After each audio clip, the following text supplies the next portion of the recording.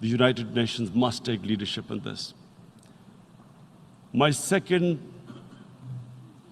issue,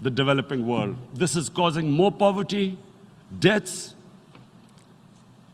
It's impoverishing the developing world. The difference between rich and poor countries is growing because of this. Money laundering, which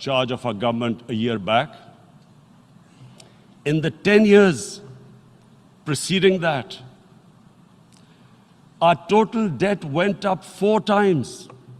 The debt we had accumulated in 60 years, just in 10 years it went up 4 times. As a result, the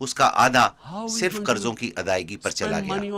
اگر یہ حالات ہوں تو ہم انسانوں یعنی اپنے 22 کروڑ لوگوں پر پیسہ کیسے خرچ کریں گے؟ وجہ یہی تھی کہ ہمارے ملک کو حکمران طبقات نے بری طرح لوٹا تھا اور وہ بڑی آسانی سے یہ سارا پیسہ ملک سے باہر لے گئے۔ جناب صدر، جب اس لوٹے ہوئے پیسے سے بیرون ممالک میں خریدی گئی جائیدادوں کی نشاندہی کی گئی تو ہمیں یہ پیسہ واپس لانے میں بہت سی مشکلات کا سامنا کرنا پڑ رہا ہے۔ ہم یہ پیسہ واپس لا کر اپنے لوگوں پر خرچ کر سکتے ہیں، مگر اس سلسلے میں بہت سی مشکلات درپیش ہیں۔ ایسے قوانین بنائے گئے ہیں جو ان مجرموں کو تحفظ فراہم کر رہے ہیں۔ Retrieve that money we could spend on our human beings. But they are such, it's so difficult. The laws protecting these criminals. We do not have the sort of money. ہمارے پاس اتنے وسائل نہیں کہ ہم مہنگے ترین وکلا کی خدمات حاصل کر کے ان پر کروڑوں ڈالر خرچ کریں۔ اس لیے ہمیں امیر ممالک کی مدد کی ضرورت ہے۔ اور جناب صدر، یہ بہت اہم ہے، امیر ممالک میں پولیٹیکل ول ہونی چاہیے کہ وہ کسی کو ایسا نہ کرنے دیں۔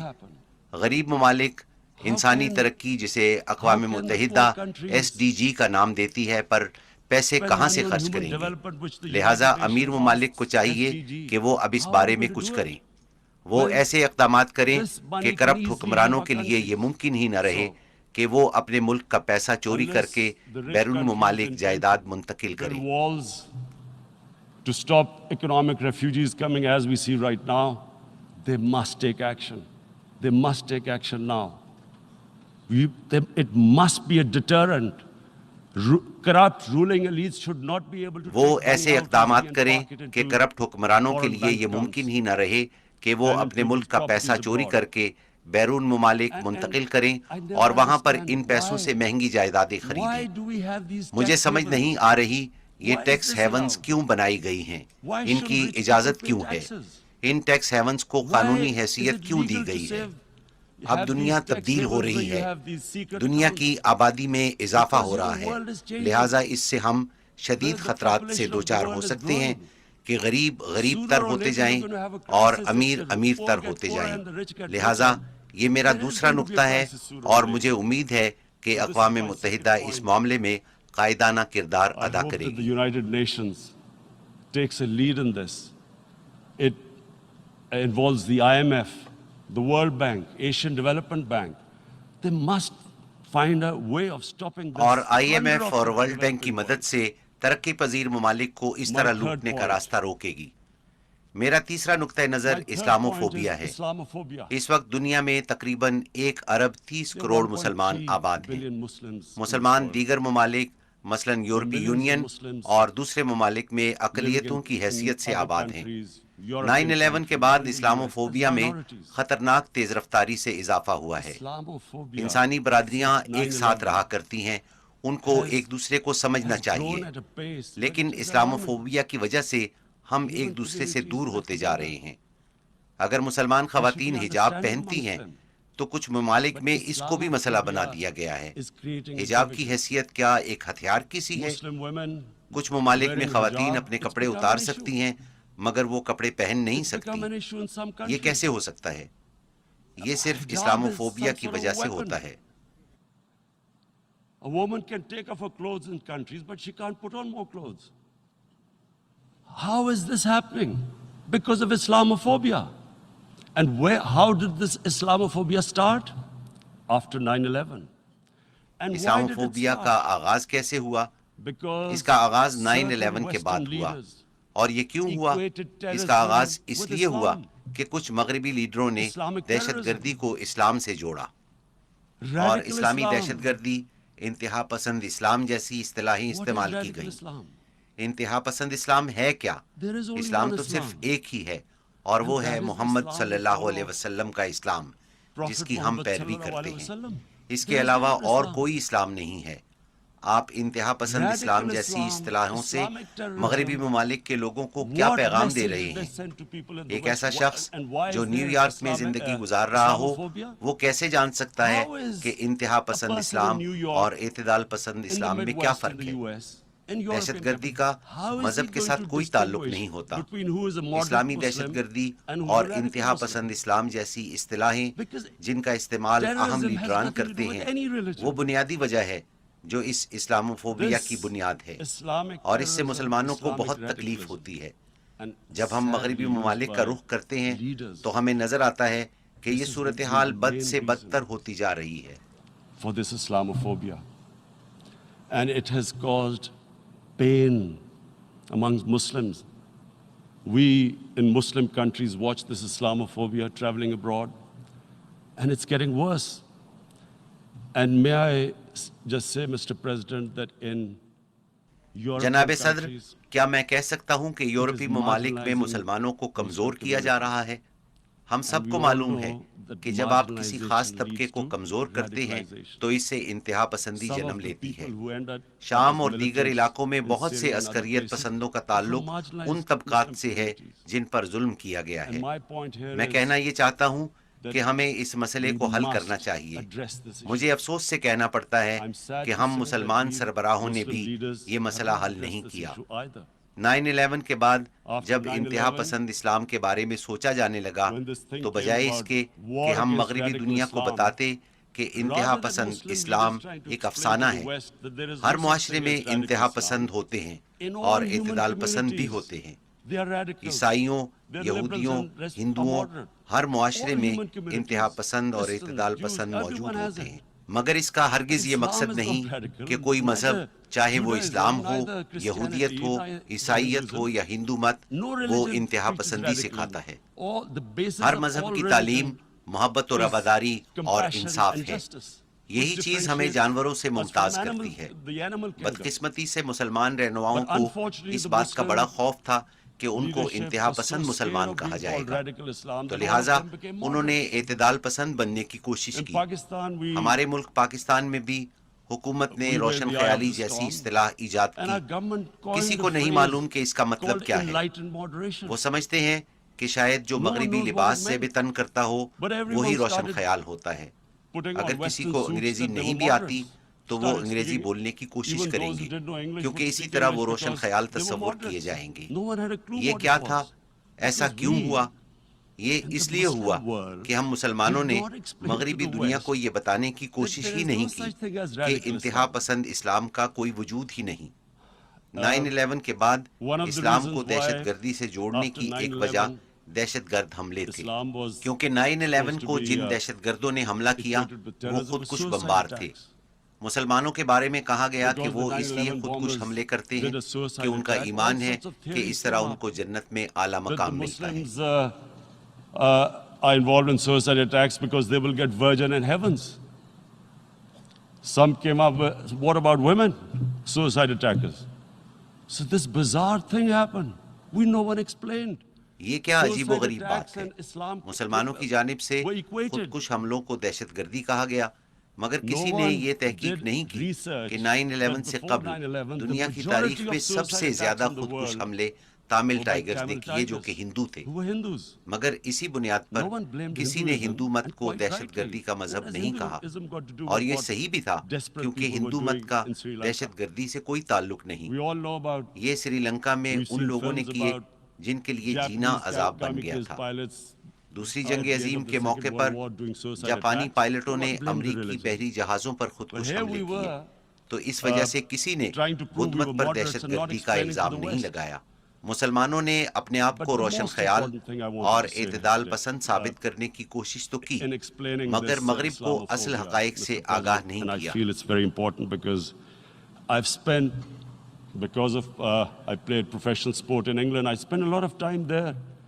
لہٰذا میں سمجھتا ہوں کہ اسلاموفوبیا پر مغرب کو بتانا بہت ضروری ہے، کیونکہ میں مغرب میں بہت سال رہا ہوں اور مجھے معلوم ہے کہ مغربی لوگ مذہب کو اس نظر سے نہیں دیکھتے جس نظر سے ہم مذہب کو دیکھتے ہیں.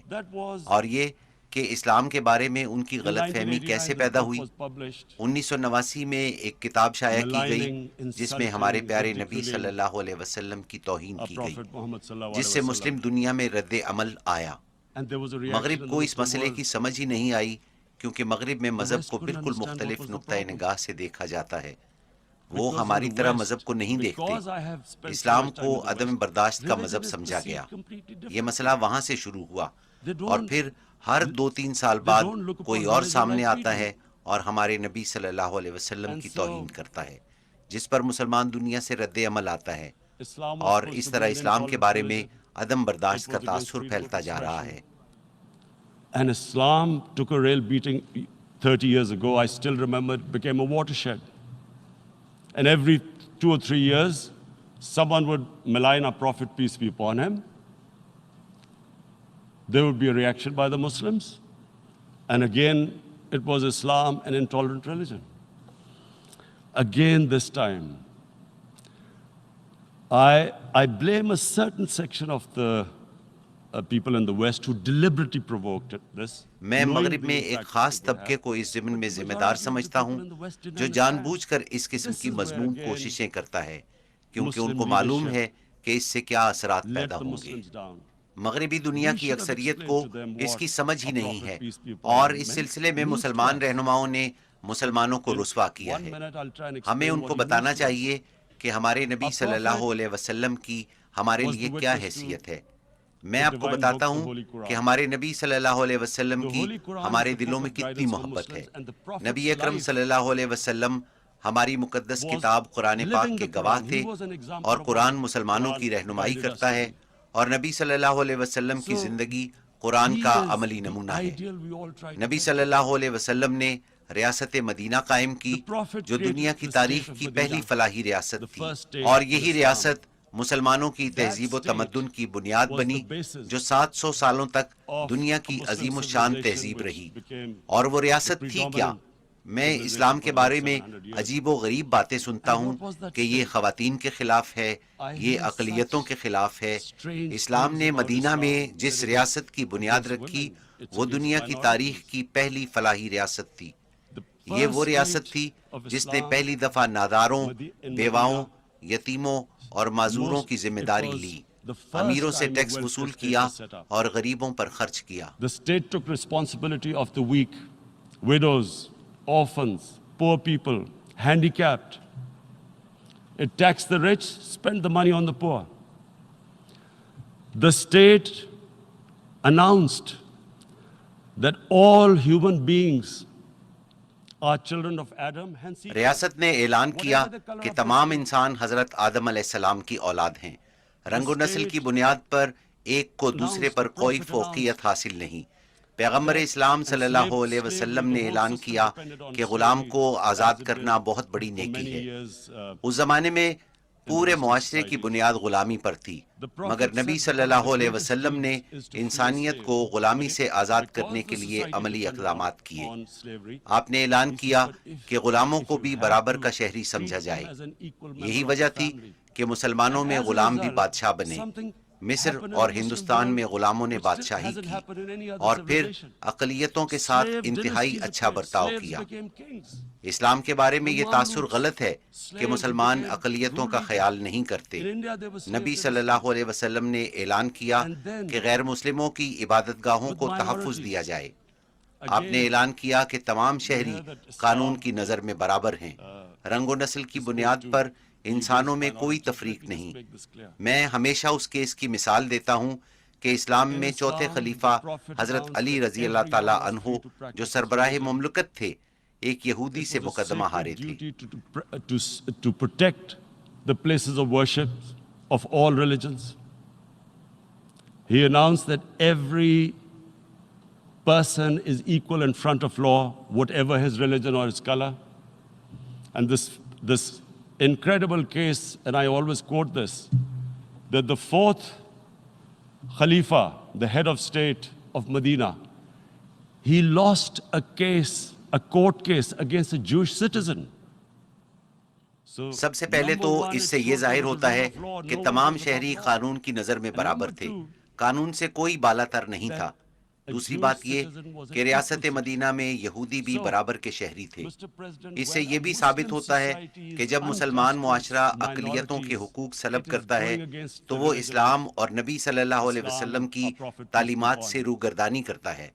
لہٰذا یہ بہت اہم ہے کہ یہ سمجھنے کی کوشش کی جائے کہ نبی صلی اللہ علیہ وسلم ہمارے دلوں میں رہتے ہیں. تو جب ہمارے نبی کی شان میں گستاخی کی جاتی ہے تو ہمارے دلوں کو درد پہنچتا ہے، اور ہمیں اس بات کا علم ہے کہ دل کا درد طبعی درد کے مقابلے میں بہت اذیت ناک اور دردناک ہوتا ہے. یہی وجہ ہے کہ مسلمانوں سے رد عمل آتا ہے. میں نے ہمیشہ سے یہ تصور کیا کہ جب بھی مجھے موقع ملے گا تو میں دنیا کو، بالخصوص مغربی دنیا کو بتانے کی کوشش کروں گا، کیونکہ مغربی دنیا میں لوگوں کو علم ہی نہیں کہ یہ کتنا حساس معاملہ ہے. had the stage, I would try and explain this to the world community, especially to the Western community, because having lived in the Western community, people didn't understand this. When I first went as a teenager to England, there was a جب میں ایک نوجوان کی حیثیت سے England گیا تو اس زمانے میں حضرت عیسیٰ علیہ السلام پر ایک کامیڈی فلم بنائی گئی تھی، مگر مسلمان معاشرے میں ایسی چیزوں کا سوچا بھی نہیں جا سکتا. لہٰذا ہمیں بتانے کی ضرورت ہے کہ ان چیزوں سے کیسے مسلمانوں کے دلوں کو دکھ پہنچتا ہے. مغربی معاشروں میں یہودیوں کے قتل عام کے بارے میں بڑی حساسیت پائی جاتی ہے، اور ہونی بھی چاہیے، کیونکہ جن چیزوں سے ان کے دلوں کو دکھ پہنچتا ہے ان کے بارے میں حساسیت ہونی چاہیے، مگر یہی جذبات مسلمانوں کے بارے میں بھی ہونے چاہیے. اظہار رائے کی آزادی کے بہانے ایسا کام نہ کیجیے جس سے ہمارے دلوں کو تکلیف پہنچتی ہے. ہمارے نبی صلی اللہ علیہ وسلم کی توہین اور بے حرمتی ہرگز نہ کیجیے. بس ہم صرف اتنا ہی چاہتے ہیں.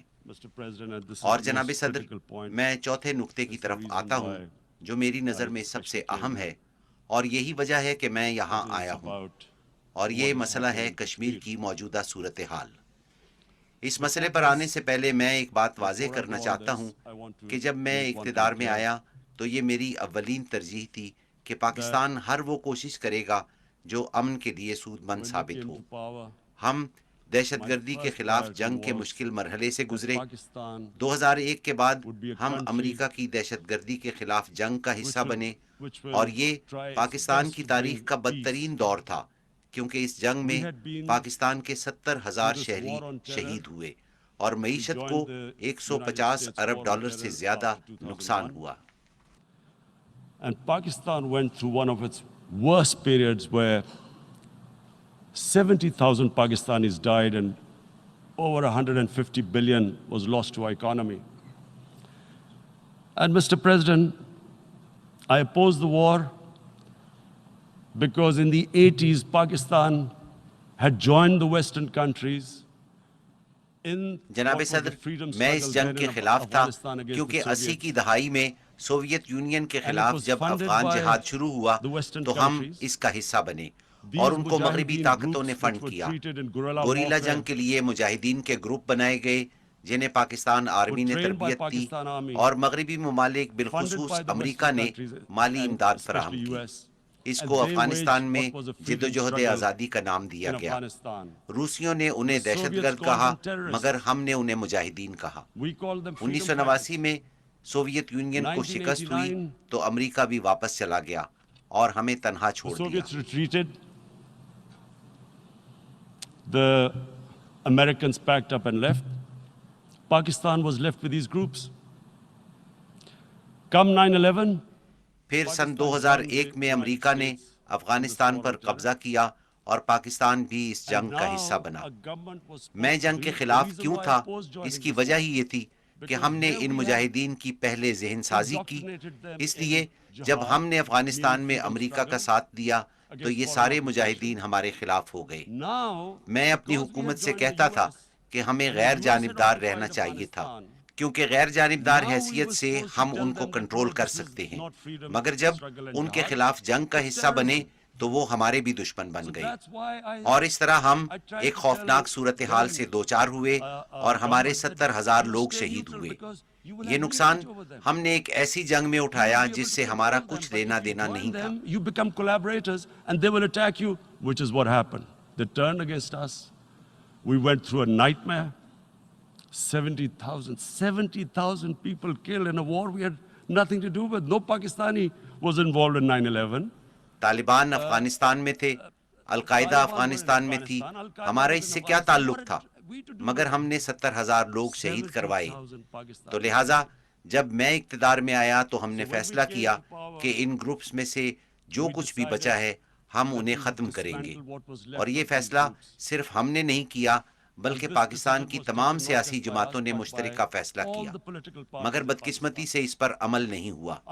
لہٰذا جب میں اقتدار میں آیا تو ہم نے فیصلہ کیا کہ ہم ان تمام گروپس کو ختم کریں گے، اور مجھے معلوم ہے کہ بھارت ہم پر اب بھی یہ الزام لگا رہا ہے کہ ہم اب بھی ان گروپس کو پال رہے ہیں، مگر میں اقوام متحدہ سے درخواست کرتا ہوں کہ مبصرین کا گروپ بھیجیں اور دیکھیں کہ آیا واقعی پاکستان میں کہیں پر دہشت گردوں کا کوئی ٹھکانہ بچا ہے۔ مگر ہم نے فیصلہ کیا کہ پاکستان میں کسی عسکری تنظیم کا کوئی وجود نہیں ہوگا۔ اس مسئلے پر بات کرنے سے پہلے میں آپ کو اس پس منظر سے آگاہ کرنا چاہتا تھا۔ دوسری بات یہ ہے کہ ہم نے اپنے ہمسایوں سے تعلقات کو بہتر کرنے کی کوشش کی۔ افغان سرحد پر ہم نے باڑ لگائی، اسی طرح ہم نے ایران کی سرحد پر اپنی نگرانی تیز کر دی ہے اور ان ہمسایہ ملکوں سے تعلقات کو بہتر کرنے کی کوشش کی ہے، اور بھارت کے ساتھ بھی تعلقات بہتر کرنے کی کوشش کی۔ Now let me just give you a little background about my relationship with India. Because of cricket, میں اگر بھارت کی بات کروں تو بھارت میں کرکٹ کی نسبت سے میرے بہت سارے مداح ہیں۔ برِ صغیر میں کرکٹ سے لوگ بے پناہ لگاؤ رکھتے ہیں۔ میرے ہندوستان میں بہت سارے دوست ہیں اور مجھے بھارت جانا بہت اچھا لگتا ہے، تو لہٰذا جب میری پارٹی اقتدار میں آئی تو سب سے پہلے ہم نے بھارت سے رابطہ کیا۔ میں نے نریندر مودی سے بات کی کہ ہمارے ایک جیسے مسائل ہیں جیسے ماحولیاتی تبدیلی اور غربت، آئیں ہم مل کر اپنے مسائل باہمی تجارت سے حل کریں اور اعتماد کی بنیاد پر تعلقات قائم کریں۔ نریندر مودی نے مجھے بتایا کہ پاکستان سے دہشت گردی کے حملے ہوتے ہیں۔ میں نے ان سے کہا ہمیں بھی آپ کی طرف سے بلوچستان میں دہشت گردی کا سامنا ہے۔ کلبھوشن یادو نے جو جاسوسی کرتے ہوئے پکڑا گیا تسلیم کیا کہ وہ کراچی اور بلوچستان میں جاری دہشت گردی میں ملوث ہے۔ میں نے کہا آؤ اس سے آگے بڑھیں، ہماری اولین ترجیح ہمارے عوام ہونے چاہیے۔ دنیا میں سب سے زیادہ غریب برِ صغیر میں بستے ہیں، بدقسمتی سے اس میں کوئی پیش رفت نہیں ہوئی۔ let's move forward. Our main priority should be our people. The highest number of poor people live in the Indian subcontinent. Unfortunately, didn't make any headways. Our foreign ministers were supposed to meet on this in the UNGA last year. گزشتہ اقوام متحدہ کی general assembly کے اجلاس کے دوران ہمارے وزیر خارجہ کو اپنے بھارتی ہم منصب سے ملاقات کرنی تھی جو بھارت نے منسوخ کر دی۔ ہم نے سوچا بھارت میں انتخابات ہونے جا رہے ہیں، یہ ایک انتہائی قوم پرستانہ جماعت ہے اور وہ اس موقع پر پاکستان کے ساتھ خوشگوار تعلقات نہیں رکھنا چاہتے۔ ہم نے سوچا ٹھیک ہے ہم انتخابات تک انتظار کریں گے۔ اس دوران میں ایک 20 سالہ کشمیری لڑکے نے اپنے آپ کو بم باندھ کر ایک قافلے میں اڑا دیا، جس کو اس کے باپ کے مطابق سیکیورٹی فورسز نے انتہا پسند بنایا تھا۔ اس کے فوری بعد بھارت نے پاکستان پر الزام عائد کیا۔ میں نے ٹیلی ویژن پر بھارتی عوام سے بات کی اور کہا اگر وہ ہمیں چھوٹا سا بھی ثبوت دے دیں تو ہم فوری طور پر کارروائی کریں گے، کیونکہ ان گروپس پر پابندی عائد کی ہوئی ہے۔ ہمیں ثبوت فراہم کرنے کے بجائے انہوں نے ہمارے ملک میں بمباری کے لیے جہاز بھیجے۔ ہم نے جوابی کارروائی کی، 2 جہاز مار گرائے اور ایک پائلٹ کو گرفتار کر لیا۔ ہم نے فوری طور پر پائلٹ کو واپس کر دیا اور یہ پیغام دیا کہ ہم کشیدگی میں اضافہ نہیں چاہتے۔ اس اقدام کو امن کا پیغام سمجھنے کی بجائے انہوں نے اپنی ساری انتخابی مہم اس بات پر مرکوز رکھی کہ انہوں نے پاکستان کو کیسا سبق سکھایا ہے اور 350 دہشت گردوں کو ہلاک کر دیا ہے، جو کہ ایک سفید جھوٹ ہے۔ 350 terrorists. Complete lie. They had just killed about 10 trees of ours. اس میں ہمارے صرف 10 درختوں کو نقصان پہنچا اور یہ بھی ہمارے لیے خاصا تکلیف دہ تھا۔ He then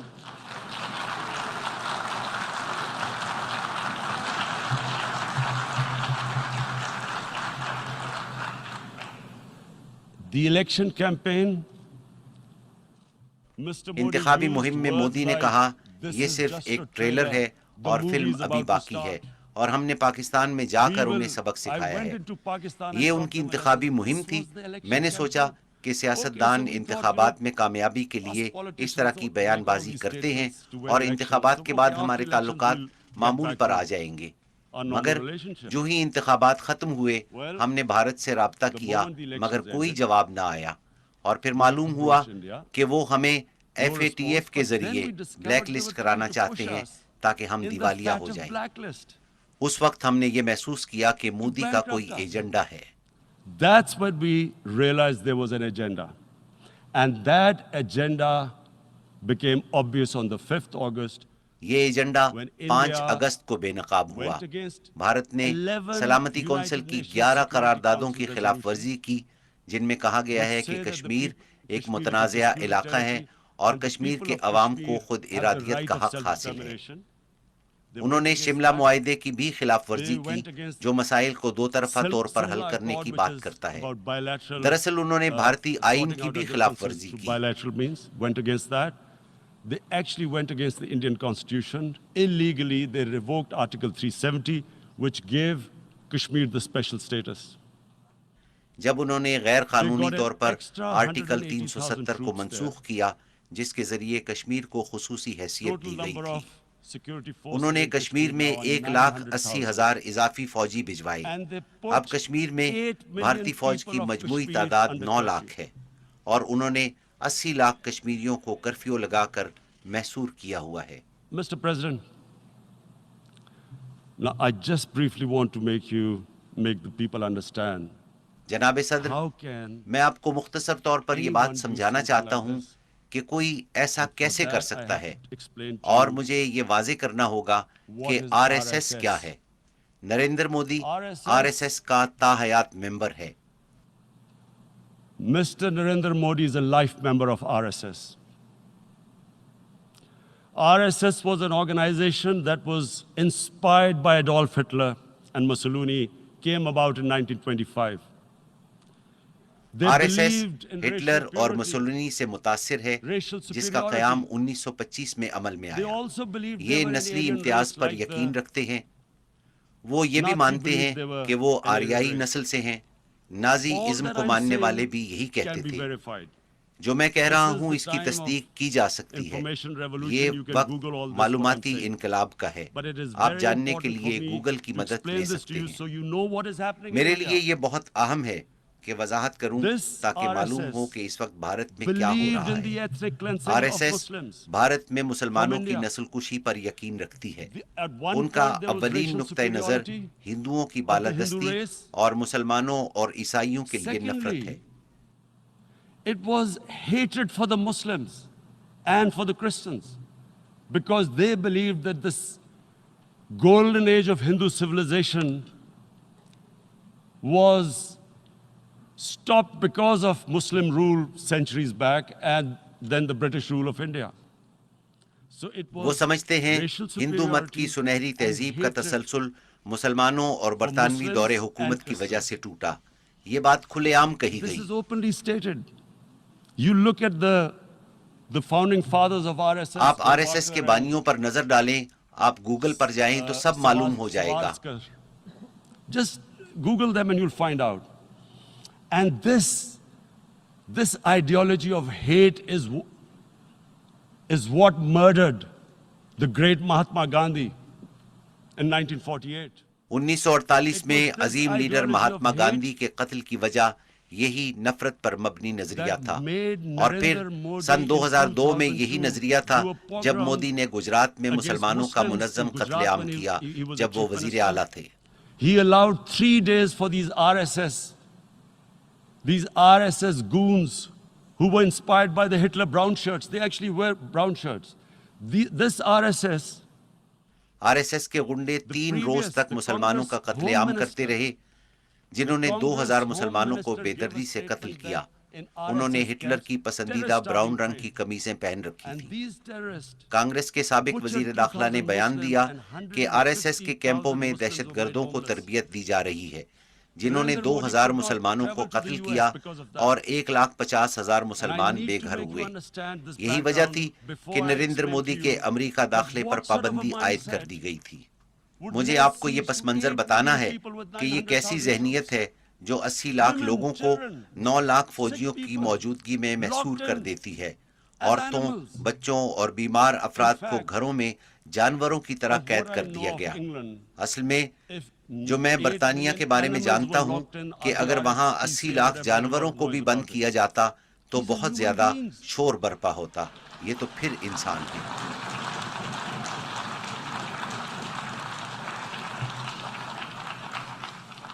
And Mr. President, what comes جناب صدر، نسلی امتیاز سے تکبر جنم لیتا ہے اور ان کا آپس میں گہرا تعلق ہے.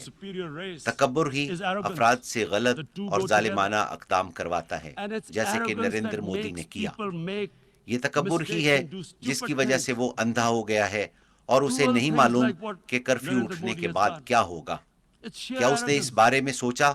اس پر غور نہیں کیا گیا کہ وہ کرفیو اٹھانے کے بعد کیا کرے گا. from the fact that what is going to happen when the curfew is lifted? Has he thought about it? This hasn't been thought through. What is he going to do when he lifts the curfew? Does he think کیا وہ سمجھتا ہے کہ کشمیر کے عوام خاموشی سے اس صورتحال کو تسلیم کر لیں گے؟ کیونکہ بھارت نے آئین تبدیل کر دیا ہے اور کشمیر کی خصوصی حیثیت ختم کر دی ہے. کیا وہ یہ تسلیم کریں گے؟ جناب صدر، گزشتہ 30 سال میں 1 لاکھ کشمیری شہید ہو چکے ہیں کیونکہ ان کو وہ حق خود ارادیت نہیں دیا گیا جو اقوام متحدہ نے انہیں دیا تھا. 11,000 خواتین کی عصمت دری کی گئی. اس بارے میں اقوام متحدہ کی انسانی حقوق کی 2 رپورٹیں موجود ہیں. اس حوالے سے دنیا نے کچھ نہیں کیا کیونکہ بھارت 1 ارب 20 کروڑ افراد کی مارکیٹ ہے. افسوس ہے مادیت کو انسانیت پر برتری دی گئی ہے. اس کے سنگین نتائج ہوں گے. The material prevails over the human. But this has serious consequences. Again, I repeat, that's why I'm here. Look, میں یہی بات کرنے یہاں آیا ہوں. دیکھیں، جب کرفیو اٹھایا جائے گا تو قتل عام ہوگا. لوگ باہر نکلیں گے. وہاں 9 لاکھ فوج ہے. وہ اس لیے کشمیر میں نہیں آئے کہ وہاں خوشحالی آئے گی جیسا کہ نریندر مودی کہتا ہے. وہ باہر نکلیں گے تو فوج کیا کرے گی؟ قتل عام ہوگا. کیا اس پر اس نے غور کیا؟ When they come out, there'll be a bloodbath. Has he thought it through what happens then? Mr. President, has anyone thought that what happens when there is a bloodbath? جناب صدر، کیا کسی نے اس پر غور کیا کہ کیا ہوگا جب وہاں قتل عام ہوگا؟ آپ کے خیال میں کشمیری عوام پر کیا اثرات ہوں گے؟ آپ کے خیال میں وہ کیا سوچیں گے؟ جس انداز میں انہیں قید کیا گیا ہے ان کے ساتھ جانوروں سے بھی بدتر سلوک کیا گیا ہے. تمام سیاسی قیادت بھی حراست میں ہے جنہیں کشمیر سے باہر منتقل کیا گیا ہے. حتیٰ کہ بھارت کے حامی کشمیری رہنماؤں کو بھی وہاں سے بھیج دیا گیا ہے. 13,000 نوجوانوں کو گرفتار کیا گیا ہے اور معلوم نہیں کہاں رکھا گیا ہے. آپ کے خیال میں کشمیری عوام کیا کریں گے جب کرفیو اٹھے گا؟ وہ سڑکوں پر نکلیں گے تو فوجی رد عمل میں ان پر گولی چلائیں گے. پہلے ہی وہ پیلٹ گن کا استعمال کر رہے ہیں جو گزشتہ 5 سال سے ظلم جاری ہے اور پیلٹ گن سے نوجوانوں کو بصارت سے محروم کیا جا رہا ہے جس کے نتیجے میں کشمیریوں میں انتہا پسندی بڑھے گی. جناب صدر، پھر ایک اور پلوامہ ہوگا اور پھر بھارت جو ہم پر پہلے ہی الزام لگا رہا ہے مزید الزامات لگائے گا. وہ کہہ رہے ہیں کہ یہ سب کچھ پاکستان کی وجہ سے ہو رہا ہے. ان کے وزیر دفاع نے کہا کہ کنٹرول لائن پر 500 دہشت گرد بھارت میں داخلے کے لیے تیار ہیں. پاکستان 500 دہشت گرد کیوں بھیجے گا جہاں 9 لاکھ فوج موجود ہے؟ وہ ان پر کیا اثر ڈالیں گے اور ہم ایسا کیوں کریں گے؟ کیا ہمیں معلوم نہیں کہ جب وہاں دہشت گردی کا واقعہ ہوگا تو کشمیریوں پر مظالم میں اضافہ ہوگا؟ ہم 9 لاکھ فوجیوں کو یہ موقع فراہم کریں گے کہ وہ کشمیریوں کو مزید دبائیں. To further crush the people of Kashmir. And then we'll give the Indian government اور بھارتی حکومت کو بھی یہ موقع دیں گے کہ وہ پاکستان پر دہشت گردی کا الزام لگاتے ہوئے اسلامی دہشت گردی کا منترا دہرائے، جسے سنتے ہی ساری دنیا اپنا منہ پھیر لیتی ہے اور کوئی انسانی حقوق کی بات نہیں کرتا، اور آپ جو چاہیں وہ کریں۔ جو آج کشمیر میں ہو رہا ہے وہ اسلامی دہشت گردی کی رٹ لگاتے رہیں گے، جو کہ وہ اب کر رہے ہیں۔ ہمیں اس سے کیا فائدہ ہوگا اور کشمیری عوام پر ظلم میں اضافہ ہوگا، اور ہم یہ کیوں چاہیں گے؟ لیکن بھارت کے پاس کوئی اور بیانیہ نہیں۔ جب وہ کرفیو اٹھائیں گے، جو بھی رد عمل آئے گا اس کا الزام پاکستان پر لگے گا۔ But there is no other narrative left for India. As when they lift the curfew, whatever happens, Pakistan will be blamed, and there is always a danger of another Pulwama. They will again. ایک اور پلوامہ کا خطرہ ہر وقت موجود ہے، ہو سکتا ہے وہ دوبارہ ہم پر حملہ کرے اور پھر وہی سلسلہ دوبارہ چل پڑے۔ اور نریندر مودی کیا سوچتا ہے کہ اس وقت بھارت میں 18 کروڑ مسلمان کیا سوچ رہے ہیں؟ کیا وہ یہ نہیں دیکھ رہے کہ کشمیریوں کے ساتھ وہاں کیا ہو رہا ہے؟ 55 دنوں سے وہ گھروں میں قید ہیں، کیا وہ نہیں دیکھ رہے؟ آپ نہیں سمجھتے کہ بھارت میں رہنے والے 18 کروڑ مسلمان کیا انتہا پسندی کی طرف مائل نہیں ہوں گے؟ اور جب وہ انتہا پسند بن جائیں گے تو پھر سارے بھارت میں ایسے ہی واقعات ہوں گے، ہم پر دوبارہ الزام لگے گا۔ Again we will be blamed. And I'm warning you right now, again we will be blamed. میں آپ کو خبردار کر رہا ہوں کہ ہم پر دوبارہ الزام لگے گا۔ جناب صدر 1 ارب 30 کروڑ مسلمانوں کے بارے میں کیا خیال ہے جو سب دیکھ رہے ہیں؟ انہیں معلوم ہے کہ کشمیر میں ہندوؤں کے ساتھ نہیں بلکہ کشمیری مسلمانوں پر ظلم ہو رہا ہے۔ انہیں معلوم ہے کہ یہ سب کچھ ان کے مذہب کی وجہ سے ہے۔ آپ کیا سمجھتے ہیں کہ اگر 80 لاکھ کی بجائے محض 8,000 یہودیوں کے ساتھ یہ سلوک ہو تو وہ کیا سوچیں گے؟ یورپ کے لوگ کیا سوچیں گے؟ کسی کے ساتھ بھی ایسا ہو تو وہ کیا سوچے گا؟ کیا ہم کمتر مخلوق ہیں؟ کیا ہمیں اس سے تکلیف نہیں پہنچتی؟ اور پھر کیا ہوگا؟ 1 ارب 30 کروڑ مسلمانوں میں سے کچھ ہتھیار اٹھا لیں گے۔ Are we a children of a lesser God? Is it not going to cause us pain? And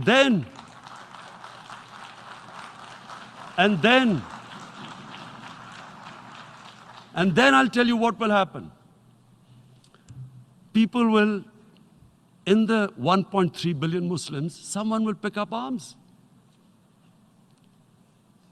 I know we've been brought up with films, Western films. مغربی فلموں میں دکھایا جاتا ہے کہ جب کسی کو انصاف نہیں ملتا تو وہ انصاف کے لیے ہتھیار اٹھا لیتا ہے۔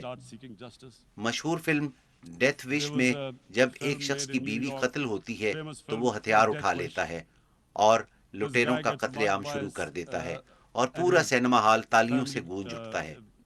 آپ جانتے ہیں ہم مسلمان اس وقت کیا سوچ رہے ہیں؟ اگر قتل عام ہوا تو مسلمان انتہا پسندی کی طرف جائیں گے۔ So what do you think the Muslims are thinking right now? If there is a bloodbath, there will be Muslims becoming radicals, not because of Islam, جس because کی of وجہ what they will see. اسلام نہیں بلکہ وہ صورتحال ہوگی جب انہیں انصاف نہیں ملے گا۔ روہنگیا کے 1 لاکھ مسلمانوں کی نسل کشی کی گئی، اس پر عالمی برادری کی کیا ذمہ داری تھی؟ آپ کے خیال میں 1 ارب 30 کروڑ مسلمانوں کا کیا رد عمل ہوگا؟ میں اپنے آپ کو کشمیری تصور کرتا ہوں جو کہ 55 دنوں سے محصور ہے۔ میں عورتوں کی عصمت دری کے واقعات سنتا ہوں جب بھارتی فوج گھروں میں داخل ہوتی ہے۔ کیا میں اس تذلیل کے ساتھ زندہ رہوں گا؟ میں ہتھیار اٹھاؤں گا۔ I have heard about and there are rapes, Indian Army going into homes, soldiers. Would I want to live this humiliation? Would I want to live like that? I would pick up a gun. You're forcing people. You are forcing people into radicalization. آپ لوگوں کو زبردستی انتہا پسندی کی طرف دھکیل رہی ہیں۔ جب لوگوں میں زندہ رہنے کی خواہش ختم ہو جائے تو وہ کس لیے زندہ رہیں؟ اگر آپ انسانوں کے ساتھ ایسا کریں گے تو آپ انہیں انتہا پسند بنائیں گے۔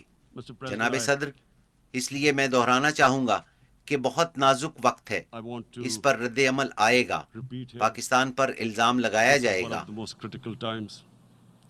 There will be a reaction to this. Pakistan will be blamed. Two nuclear-armed countries will come face to face like we came in February. 2 ایٹمی قوتیں آمنے سامنے ہوں گی جیسے فروری میں ہوا. اس سے پہلے کہ ہم اس سمت بڑھیں، اقوام متحدہ اپنی ذمہ داری پوری کرے. This is